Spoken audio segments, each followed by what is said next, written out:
Hello and welcome to Rathod Science Academy. Today in this session, we are going to see current affairs of 2nd January 2026. So let's get started with our discussion. First of all, let us see the important topics of the day. First article, it is about tobacco tax rejig to take effect from February 1st. Recently, we discussed that our government came up with reforms in GST, that is goods and service tax reforms. And our government cut down the slabs and we added one slab of 40% of tax. And now we are going to implement that 40% of tax slab of GST from February 1st. And here you have to see certain areas where UPSC can ask you a question regarding prelims. UPSC can ask a question regarding tobacco production, geographical conditions required for the tobacco growth, and already UPSC asked question regarding tobacco board. And this year you may get a question regarding this tobacco products and as well as tax on different products. And this topic is very important from your GS paper 3 under economy. And next topic is ancient Marathi literature reveals savarnas are not degraded forest. There is like whatever the Marathi literature is there, and this Marathi literature revealed that whatever the grasslands, that is nothing but savannas which are present in India, they are not degraded forest. That means you may get a question regarding this Marathi literature. And second area is you have to see about the savannas. Whenever you are seeing savannas, you have to see geographical conditions of savannas. And this topic is important from GS1 from geography point of view and as well as GS1 under history point of view. And next topic is R.K. Sri Ram Kumar receives Sangeeta Kalanidhi Award. Actually, there is a trend of asking questions regarding these awards in UPSC from last 3 years. You may get a question regarding this Sangeeta Kalanidhi Award, and we are going to discuss about certain facts regarding that. That topic is important from your history from art and culture. And next topic is benefits of AI must reach all sections of society, says our president. So here in this context, you have to see what are the advantages of this AI. And next you have to see why our president gave the statement. And this topic is important from your science and technology from GS paper 3. And next topic is why does India need climate resilient agriculture? You have to see what is this meaning of climate resilient agriculture, and you have to see why exactly now we need that. And this topic is important from your environment and ecology from GS paper 3. And next topic it is about the water divide. In our yesterday's class, we discussed about the contamination of municipal water in India. The same article which appeared in our today's editorial. And this topic is important from governance point of view. So these all are the topics that we are going to discuss in this class. Okay, look at the title, guys. Tobacco tax rejig to take effect from February 1st. Okay, now let us see this infographic. Whenever you're getting this kind of infographics from economy point of view, you have to see that infographics for sure.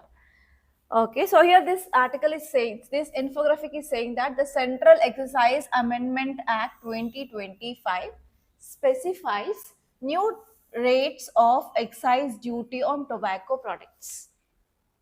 To understand this, we have to know certain basics. Okay, we know that our government introduced this GST in year 2017. What is the full form of GST? Goods and service tax. And this goods and service tax, it is an example of indirect tax. In taxes, we have two types of taxes. First one is direct tax. Second one is indirect tax. But there are certain differences on this direct and indirect tax. So why we are saying this is direct tax? Because this tax will be directly levied on income of that person or the profit of organization.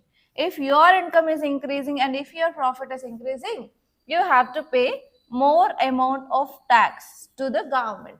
So this tax is called as progressive tax. That means if you are progressing in your income, if you are progressing in your profits of your company, you have to pay more amount of tax to the government. And indirect tax is nothing but government will not consider your economic status or your social status, whatever it may be. You have to pay this tax for sure. This is indirect tax. So because of this indirect tax, poor will be getting more affected. Poor will be getting more affected. Why? Because poor people, they are already having very low economic status. But despite of this, they have to pay the tax to the government. So here indirect tax is affecting poor the most, and this tax is called as regressive tax. And examples of this direct tax are nothing but simply income tax, corporate tax, like that. Here indirect tax example is GST. And we came up in this 2007 in our country with this GST. And when we came up with this GST, we have different slabs. We have 0% slab, 5% slab, 12% slab, 18% slab, and 28% slab. So these are the different slabs of GST when we came up in year 2017. And recently in 2025, during this Diwali season, that is around September and October period, Government of India came up with reforms in this GST, and this reforms is called as GST 2.0 reforms. And in this reforms, what government said, we are going to minimize this number of slabs. And now we have 5% slab and as well as 18% slab. But there are certain goods which are causing harmful impacts on the health of people if they are consuming that. Those goods are called as sin goods. Okay, government wants to discourage the use of this sin goods by the people of India. So government said that we are going to come up with one more slab, that is 40% slab, and we want to place the sin goods under that 40% slab. And they said that yes, from now onwards, tobacco products will be placed under this 40% slab category. Yes, so these are the things which came under this GST 2.0 reforms. And this happened in the month of September and as well as October. And recently the winter session of our parliament had been concluded, right? So in that parliament, in that winter session, we passed this act. So what is that act? This act is Central Exercise Amendment Act of 2025. And now it is going to come into effect from February 1st, 2026 onwards. Because of this is in news. Okay, now what you have to see here? You have to see about tobacco related products. And next you have to see which tobacco product is coming under which slab. And next you have to see about geographical conditions required for the growth of tobacco. And you have to see in which states of India this tobacco is grown. And next you have to see in the worldwide India's position of production and as well as export of tobacco. And in this tobacco also we have different grades of tobacco. Some kinds of tobacco is used for making of cigarettes. Some kind of tobacco is used for making of BDs. So like that we have different grades. You have to see that different grades also. So you have to see each and nook and corner of this tobacco this year, guys. It is very, very important. Okay, at last I'll show you one question so that you can understand like how UPSC can ask a question regarding this tobacco. And you have to see even about tobacco board. Last year in 2025, there was a question regarding turmeric and turmeric board. This year you may get a question regarding tobacco and tobacco board. Okay. And 2024 UPSC asked question regarding tea board, earlier coffee board. So like that every year you may get a question regarding one board. So we have coir board. So this time coir is also very important, coconut coir. And we have coffee board, tea board, turmeric board, spices board. So like that you have to see where they are located and headquarters. And if you see the previous question in 1998 till 2001, there was this format of question. They gave you all boards on one side and they ask you the headquarters of that. So in that way, UPSC already asked the question. So here this year, there is a very high chance of getting a question regarding this tobacco board. You have to see that. Okay, now let us see the context. Union Finance Ministry issued a series of notifications that will give effect to the new taxation regime for tobacco products and is going to come into effect from February 1st. And if you see this act, the Central Exercise Amendment Act 2025 passed recently in our winter session of Parliament, and it is going to implement our new rates of taxes on this tobacco products. Okay, if you see these details, why our government came up with this change? So earlier we have 5%, 12%, 18%, 28%, but now why we decrease that slab? You need to know the reason. So what happened here is, whenever our government came up with this implementation of GST in 2017, actually the important point that you have to remember regarding this GST is, GST is destination based tax. That means where the product is sold, in that area this GST is collected. But what happened in our country, there are many states which are manufacturing the products. But at the site of manufacturing, they are not going to collect this GST. Yes or no? For example, we are producing this pen in Tamil Nadu and it is coming to Telangana, and in Telangana this pen is sold. So if I am purchasing this pen, where will be I paying this GST? In Telangana. But which state is producing that? Tamil Nadu is producing that. So because of this, what is happening here is, manufacturing states in our country, they are getting losses because of this destination based tax called as GST. So at that time, our central government, what did it said is, yes, here there are certain losses which mainly faced by this manufacturing states. So because of this, we are going to give some compensation to those manufacturing states. Okay, at that time they said that till 5 years we are going to pay compensation to the states, and later on after that 5 years again that had been extended, and finally central government said that from 2026 onwards we are not going to give any compensation to any states. So now because of this end of that compensation says, now central government need not to pay compensation to the state. So because of this, it reduced the slabs. That is the first important reason. Okay, because of this end of GST compensation cess. And this one here is a separate health and nutrition national security cess will be imposed on pan masala manufacturing under this health security say National Security Act 2025. So because of this reason also they decreased the slabs. And this one is, this new GST rates will apply. What are those new GST rates?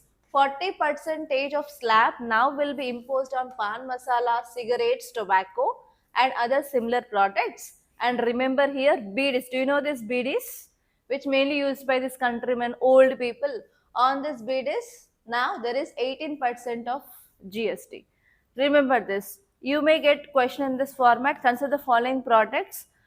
On which of the above products 40% slab will be imposed? In this, they will add BDs also, but BDs will not come under 40%, BDs will come under 18%. So in this way, UPSC can confuse you, but don't confuse, okay? So what are the impacts of 40% of slab on the sin goods? First one is, we are going to discourage the use of this tobacco products. Because of this, what happened? We can improve the health of the people. First one is on consumers. Because of this high GST rates on this tobacco products, what happened? There is increasing of price of that tobacco products. Obviously, we are discouraging the use of that. And next one here is on industries. Tobacco manufacturers faced increased production and as well as compliance cost. There will be increasing of cost of production and as well as compliance cost on these industries. So because of this, what happens? Yes, they are going to be get affected. And next one is on farmers and agriculture. Government initiatives will encourage shifting of these farmers from tobacco cultivation towards other cash crops. And in which states we are going for this growing of tobacco, please make a note. Andhra Pradesh, Bihar, Karnataka and other states. Please make a note of this and please do some research regarding in which of the states we are growing this tobacco in India. Yeah, that's it guys, and it will be having a huge impact on overall economy of our country. Okay, see this next article, look at the title. Ancient Marathi literature reveals savarnas are not degraded forest. So here you have to see about savarnas. Very, very important. Why? Because if you see your PYQs in geography point of view, Every year there will be a question regarding this natural vegetation. Without this question on natural vegetation, there is no UPSC paper till today. Okay, so you have to know about this biomes, very, very important. You have to see about evergreen forest. You have to know about tropical dry deciduous forest. You have to know about this grasslands. And in this grasslands also we have temperate grasslands, tropical grasslands. And you have to know the examples of this temperate grasslands, tropical grasslands, not only in India but even across the world. Everything that you have to see. Okay, now let us see the article. Recently, one study published in People and Nature, and this study says that savannas in western Maharashtra are ancient ecosystem. They are very, very ancient. They are existed for at least 750 years. And this savannas, they are shaped by climate, herbivory, fire, rather than being a degraded forest. Now, what is happening because of this deforestation, because of this human activities, the savannas are becoming degraded. But if you go and trace back the history of the savannas, they were around 750 years ago, natural vegetation in our country, and they are very, very good because of this climate, because of this herbivory, because of herbivory is nothing but the fauna which is present there. That means normally in the grasslands, the grass is the predominantly grown, right? So in that grasslands, we can see the animals which will graze on this grass. They are called as herbivory. Okay, if you see the details, this article is saying that there are two types of savannas. First one is fine leaf savannas, where we can see this fine means small leaf savannas in dry areas. And we have broad leaf savannas in wetter areas. Whenever we are having good rainfall in that region, we have broad leaf savannas. Whenever we are having very low rainfall, we have this dry leaf savannas. And next, in ancient Marathi literature, if you go back to this 13th to 20th centuries, like biographies and as well as myths, poems, whatever it may be, they are describing that these savannas are open, thorny, grassy landscape, and we have different wide variety species of grasses they are seen in that region. It is not a degraded land. And if you see about some facts regarding the savanna climate is marked by seasonal rainfall which is controlled by movement of ITCZ. What is ITCZ? Intertropical Convergence Zone. Okay, to understand this again you have to go back to your basics of your geography. For example, if you consider this as sun, around the sun, our earth will move in elliptical orbit. Yes or no? If you see the orbit of earth around the sun, it is elliptical orbit. And you know, earth is having a tilt of 23.5 degrees, 22.5 degrees tilt we have. So because of this, it will be like this. Here we have North Pole and here we have South Pole. Especially in these two locations, if earth is there, means our northern hemisphere and southern hemisphere will be receiving same amount of heat from the sun. So these two positions are called as equinox position. Equinox position is nothing but both our northern hemisphere and southern hemisphere will receive each same amount of the heat from the sun. But what happens here? Here we have equator and here we have equator. So in this position, northern hemisphere will be receiving more amount of sunlight. So this is called as summer solstice. And here if you say southern hemisphere will be receiving more amount of sunlight. This is called as winter solstice. Okay, so here these names are given in respect to northern hemisphere. So here region which is above this equator is called as north hemisphere, region below this equator is called as south hemisphere, right? So northern hemisphere is receiving more sunlight and we can see this summer season in this northern hemisphere. So this location is called as summer solstice. Here northern hemisphere will be receiving less sunlight. So here we can see winter season in northern hemisphere and in this southern hemisphere we can see this summer. So this is called as winter solstice. So during these two periods, what happens here is the amount of heat received by this north hemisphere and south hemisphere is not equal. Because of this tilt only, we can see our poles will be receiving continuous sunlight for 6 months and continuous no sunlight for 6 months because of this tilt only. So because of the summer solstice and winter solstice, what is happening here is shifting of pressure belts will happen. Okay, to understand that again you have to draw the globe. We have major latitudes 30 degrees north, 60 degrees north and 90 degrees north. We have 30 degrees south, 60 degrees south and 90 degrees south.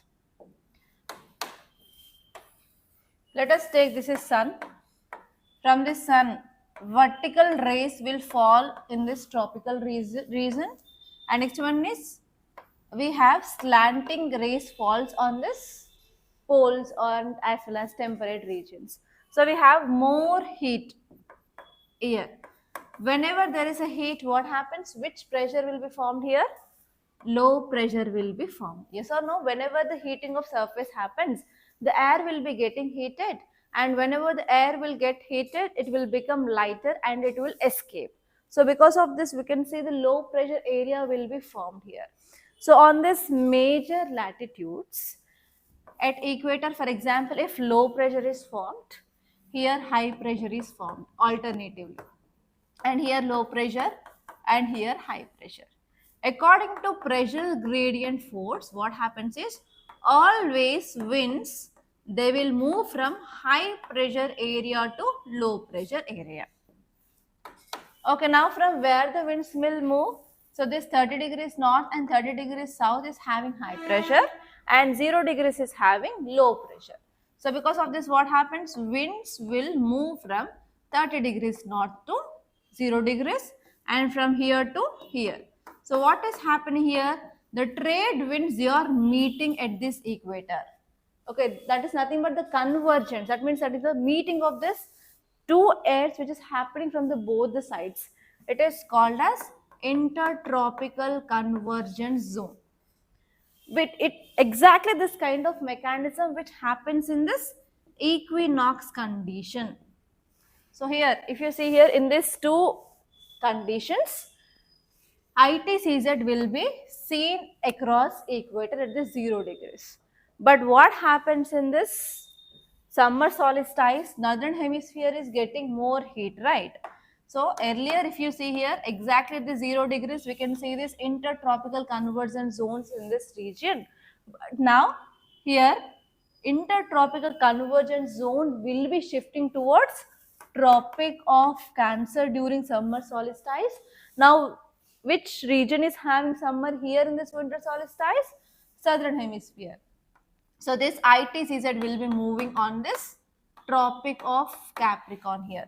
Because of the shifting of ITCZ, the wind movement will be changed. Because of this, during summer season in India, what is happening here? ITCZ is moving towards Tropic of Cancer. Do you know in India, Tropic of Cancer is moving on India, right? So what happens here? ITCZ will be, okay, if you see here, India is present in this northern hemisphere, right, above equator. Normally on this equinox conditions, ITCZ will be there at 0 degrees centigrade. But what is happening during summer solstice? It is moving on to India. Okay, it is nothing but our 22.5 degrees north. That is nothing but Tropic of Cancer. Now we have low pressure here. Compared to that of equator, we have low pressure here. So because of this, according to ITCZ, according to pressure gradient force, always winds move from low pressure to high pressure. So winds will be moving in this direction. This will cause rainfall in our country. This is an example of southwest monsoons in our country. So whenever this winds are moving onto India from this equator, so here we have Arabian Sea, here we have Bay of Bengal. It will bring moisture from the seas and it will cause rainfall. So here in this area we have this grasslands. So this grasslands are getting rainfall because of the shifting of ITCZ. Are you understanding this concept? Okay, so that is the thing which mainly said in this first point. So if you want to understand that first point, you need to know about this revolution, elliptical orbit, summer solstice, winter solstice, ICCZ shift in towards north in northern hemisphere during the summer season, and this ITCZ shift which happens to the southern hemisphere in this winter solstice. Clear? So here the savanna climate is marked by the seasonal rainfall. Only in this monsoon season only this grasslands will be getting rainfall because of this shifting of ITCZ towards north. And the wet season coincides with overhead sun and lasts about 4 to 6 months, about for example June to September in that time, and in the October some dry spells can happen in this region. And annual rainfall, it is about 75 centimeters to 125 centimeters. It is given in mm.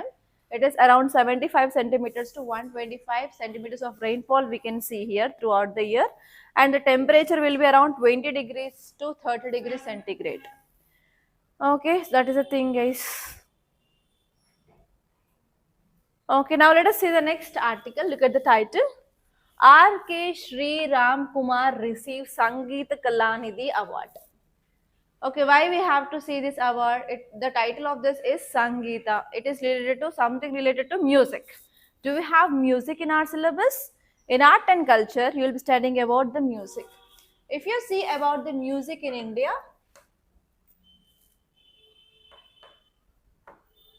in North India and South India, we have two distinct music styles. In North India, we have Hindustani music. In South India, we have Carnatic music. Because of this, you have to know about the Sangeeta Kalanidhi Awards. And even if you are preparing for other competitive examinations, you may get a direct question regarding this. Who among the following received this 2025 Sangeeta Kalanidhi Award? In that way also you may get a question in your other competitive examination, but UPSC will not ask the names, but UPSC can ask a question regarding this awards. Okay, if you see certain facts regarding this awards, it is the highest award in the field of Carnatic music. That is nothing but South Indian related music. And next one here is who is giving this? Madras Music Academy. And this award comprises a gold medal and also a citation, and it is a landmark institution in the history of fine arts. Okay, it was started in year 1927 itself. Before we got independence in 1927 it was started. And actually this award can be given for vocalist. That means nothing but whoever the singer who is singing the song. It can be given for vocalist. It can be given for the person who is playing the instruments, musical instruments, and even lyricist who writes that. Okay. And if you see about certain facts regarding this Carnatic music is commonly associated with South India, especially in the states of AP, Telangana, Karnataka, Kerala, and Tamil Nadu, and even it is also practiced in Sri Lanka. So you may get a question, Carnatic music is only seen in India. No, even in Sri Lanka also they are practicing this Carnatic music. Okay, in North India we have Hindustani music, and South India we have this Carnatic music, and you have to see what are exactly the differences between Carnatic and Hindustani music that you will study in your art and culture.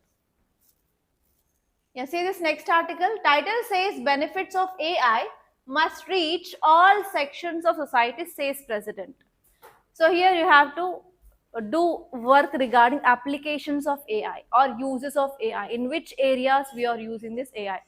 Recently we saw in banking also we are using that. Even Supreme Court also gave advice for the lower courts to use this AI.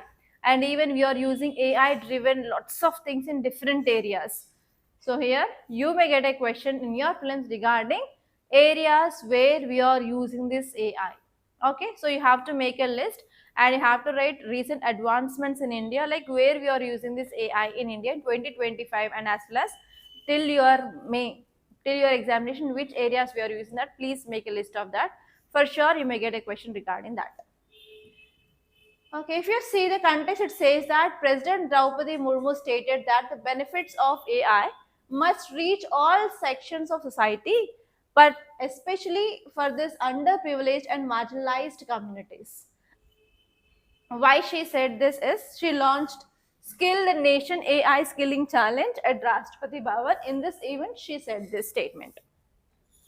So why she is focusing on use of this AI for everyone here is nowadays AI is emerging as a critical growth driver for our Indian economy, and especially it is going to boost our GDP, and sometimes it is going to lose employment opportunities. Sometimes it can create employment opportunities in this AI, and as well as we are going to increase the productivity of our economy in the future decades because of using of this AI. So in this context, we have to empower the people. We should not leave anyone behind without knowing about the using of AI, everything. And even our president said that we have to bridge the gap between social, economic, and technological divides. And next one here is we have to enable the large scale participation of the people in learning of this AI, and especially in these underserved areas like aspiration districts where we have remote tribal populations. And next one here is we need to incorporate the skills in the people like data science, AI engineering, data analytics, etc.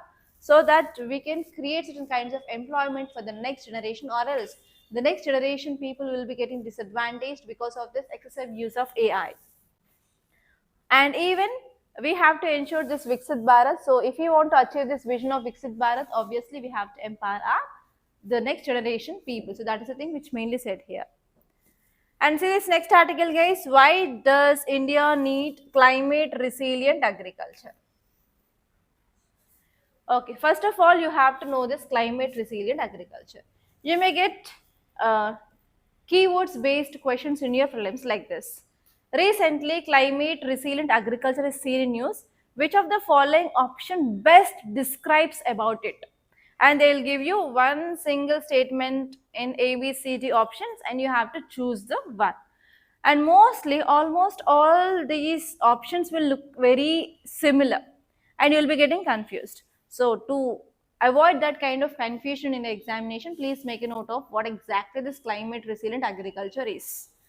Climate resilient agriculture uses biotechnology, biofertilizers, biopesticides, genome edited crops, and AI driven tools. For what? To enhance productivity while reducing the dependence on chemical inputs. Okay, so we want to reduce the dependency on the chemical inputs, and we have to use biotechnology, biofertilizers, biopesticides, genome edited crops, AI driven tools.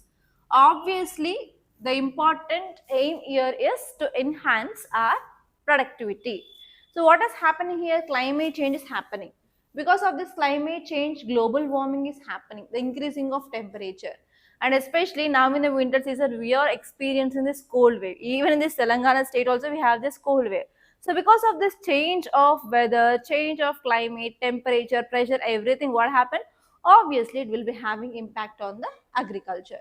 If you are not producing proper productivity in our country, can we ensure food security? As you know, India is the most populated country in the world. If you're not providing the food, will people survive? No, that will lead to the increasing of malnutrition and starvation related deaths in our country. And even India is well known for the exporting of different food products to other countries. Again, our exports will be getting affected.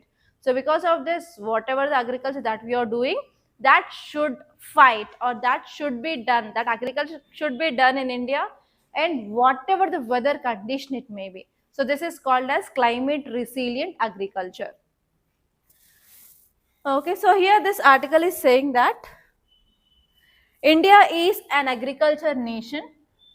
There is increasing of pressure on this farm productivity nowadays, and around 51 percentage of India's net sown area is rain fed, and this land produces nearly 40 percentage of our country's food, but it is vulnerable to this climate variability, because in our country only 51 percentage of land had been cultivated. And in this 51 also 11% is having proper irrigation. But remaining 40% is entirely depend on rainfall. And you know about this El Nino, La Nina, monsoons, it is based on the climate. If there is any change in the climate, if it is affecting this rainfall, if we have El Nino means bad rainfall in our country. If the rainfall is reduced means obviously can we go for good production? No, that is about this article is about. So we need to have climate resilient agriculture which will offers to suite of technologies that can enhance productivity and even we can protect our environmental health. That is about this article. Clear? So you can make a note here. Only 51% of India is having net sown area. Out of that 40% is rain fed and only 11% of area where we are going for this agriculture is having irrigation. Okay, so here they are saying certain way forward. So just see this last paragraph. So this article is saying that if we want to improve climate resilient agriculture, we have to go for development and deployment of climate tolerant and genome edited crops. That means saline tolerant crops or drought tolerant crops or floods tolerant crops like that. And next one is we have to improve quality standards and supply chains for biofertilizer and biopesticide. Rather than using of these chemicals, we have to use biological products. And next one is they are saying that we have to give climate advisories to small landholders, like in which season we are going to get rain and exactly what will be the weather today. So we have to give the day-to-day weather forecast for this small and marginal farmers.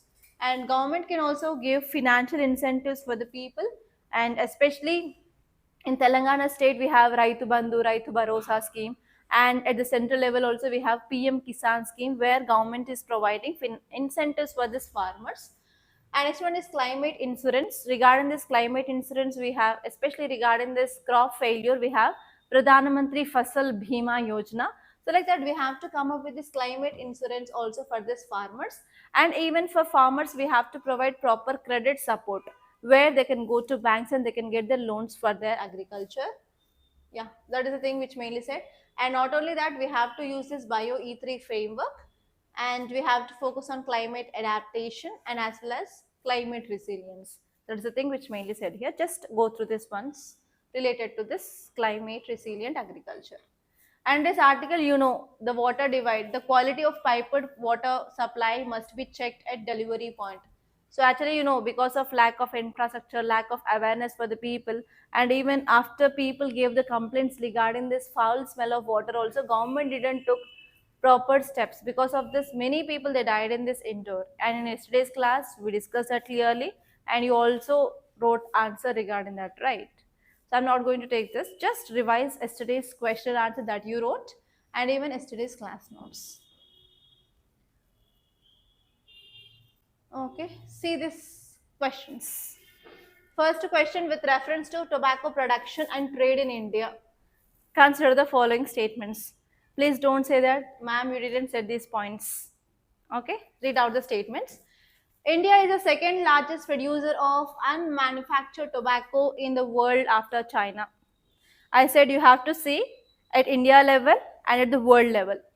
And second one is Gujarat is the largest tobacco producing state in India. Third one is India is the largest exporter of unmanufactured tobacco in the world. The flue-cured Virginia FCV tobacco is predominantly grown in Andhra Pradesh and Karnataka. Okay, in this tobacco we have different grades. Actually, this flue-cured Virginia tobacco, which is used for making of cigarettes. And we have even non-flue-cured Virginia tobacco, which is used for making of BDs. So because of this only, there is difference in the tax slab also. For BDs, 18%. For other products, 40%. Because in BDs, they will use this non-flue-cured Virginia. That is a low quality. And high quality of this tobacco is used in the cigarettes. Okay. So first statement is right. India is the second largest producer of unmanufactured tobacco in the world. First producer of tobacco in the world is China. Second one is India.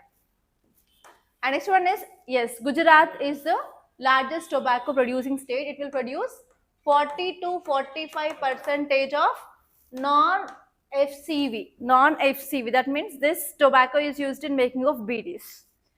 And India is the largest exporter of unmanufactured tobacco in the world. It is saying producer, it is exporter.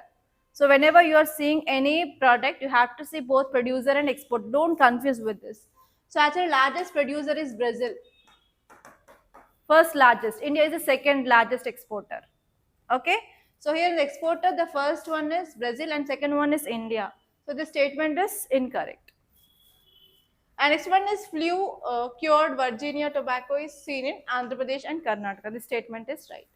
So here you have to identify the correct statements. Answer is 1, 2 and 4. Okay, in this way you have to collect information if there is any agriculture product which is in news. Last year they asked question regarding this turmeric. They asked like how many species of turmeric is grown in news. They gave like 30 species of turmeric is grown in India, and they gave the states which are the leading producer of turmeric, and they gave about one statement regarding turmeric board also. They gave this 3 statement based question 2025. So in that way you have to prepare for this tobacco also this year. Very, very important. And let us say the next question. Consider the following statements regarding tobacco taxation in India. Cigarettes and the most manufactured tobacco products attract a GST rate of 40%. The GST compensation cess on tobacco products has been discontinued and replaced by enhanced central excise duties. Come on, think. They said most. If they said all, means it is again wrong, because BDs comes under 18. Are you understanding? So in this way, by using the simple small words, the meaning of entire statement will be getting changed. So you have to be very clear while reading the statements. So it is most. Most means it may be 90%, 95%, 80% like that. Yes? So the statement is right or wrong? This is right. Cigarettes and most manufactured tobacco products will attract this GST rate of 40%. And GST compensation cess on tobacco products has been discontinued. Yes, this statement is also right, because I said about Central Excise Amendment Act 2025 is imposing the taxes now, right? So this is also right. So correct answer is both 1 and 2. And next question, read out the statements. With reference to Sangeeta Kalanidhi Award, consider the following statements. It is awarded by Madras Music Academy. The recipient presides over the Academy annual conference, receives the award during Sadas. It is exclusively given to vocalists in Carnatic music. Exclusively, it is an extreme statement, the word which gives the meaning extreme. So this is wrong, because not only vocalist, even instrumentalist and as well as lyricist will be getting this award. So if you remove this third statement, you come across this A and B. Actually first is right, and even the second statement is right, because the recipient presides over this academy's conference and receives award during this Sadas. Sadas is nothing but they are arranging certain kind of meetings. In that meetings they are going to get this awards. And see this next question with reference to savanna biome, consider the following statements. First one, it is characterized by open grasslands with scattered trees and a distinct wet and dry season. Next one is the frequent fires and grazing by herbivores help prevent the growth of dense forest. Savannas are found primarily in temperate regions with cold winters.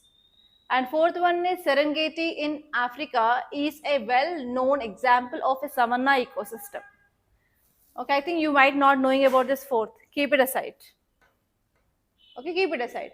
And next one is first, if you say this first statement, it is a grassland. And I said it is having around rainfall for 4 to 6 months and remaining period is dry. It is right. And in this grasslands, we can see which animal is dominant. As I said, herbivores will be dominant. Herbivores, what they'll do, they graze on this grasses. And even if the frequent fires happen, what happen, we can control this growth of plants there, so that it will not become into a dense forest. This statement is also right. And next one is savannas are found primarily in temperate regions. Savannas are nothing but the grasslands. Grasslands do we see only in these temperate regions? No, we have both tropical grasslands and as well as temperate grasslands. So this is saying that it is seen only in temperate regions. But what about these tropical grasslands? That means the statement is incorrect because the savannas are seen in both tropical and temperate. And this one is actually the Serengeti in Africa is located in this Tanzania and as well as Kenya. They are example for savanna ecosystem. Normally in this Kenya, which tribe we can see mostly? Maasai tribes. Can you recall this Maasai tribes? And these Maasai tribes are pastoral tribes. Every one person will be having some thousands of cattle with them. So they will be going for the grazing of their animals in their grasslands only, right? So if there are no grasslands in this Africa, how this Maasai people will be surviving? Yes, so if you recall that kind of anthropology concept, you can say that yes, in Africa this might be there for sure. Okay. So here answer is again 1, 2 and 4. Third statement is incorrect. Are you getting? So in this way, try to use your at least some knowledge what you gained in the class and even after reading certain books, and try to use your common sense while reading your statements. So if you are reading the statements correctly, you will be getting one or other clue for eliminating of that statement. Okay. These are the important topics that appeared in our today's Hindu newspaper. By this I'm concluding. Thank you so much guys for watching, and if you really like this class, please do hit the like button and please do share this class to your friends. And do subscribe to Rathod Science Academy, don't forget guys. And if you want to get this PDF of this class, you can join our Telegram channel, link is given in description box. And even you can follow us on our Instagram page where we are providing mains question with model answer and also current affairs in short.